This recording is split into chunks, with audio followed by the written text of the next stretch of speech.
Di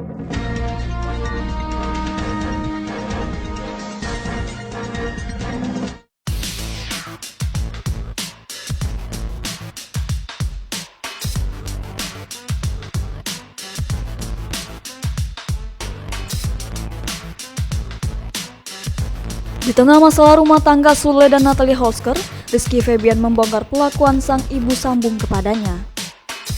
Mulanya presenter Boy William bertanya siapa yang lebih sering marah kepada anak-anaknya, apakah Sule atau Natalie Holzker. Alih-alih menjawab Natalie Holzker, Rizky Febian justru memilih ayahnya. Hal itu diungkapkan dalam video yang diunggah di kanal YouTube Boy William Senin 26 April 2021. Keputusan tersebut diambil bukan tanpa alasan. Boy William yang masih penasaran kembali bertanya apakah Natalie Holzker pernah memarahinya. Tanpa pikir panjang, Rizky Febian mengaku tak pernah dimarahi oleh ibu sambungnya itu. Justru rumah tangga Natalie Holzker dan Sule hingga saat ini masih menjadi sorotan publik. Natalie Holzker memilih pergi dari rumah meninggalkan Sule sejak seminggu terakhir.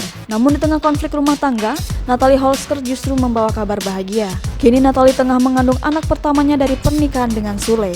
Usia kandungan Natalie Holzker telah menginjak 5 minggu.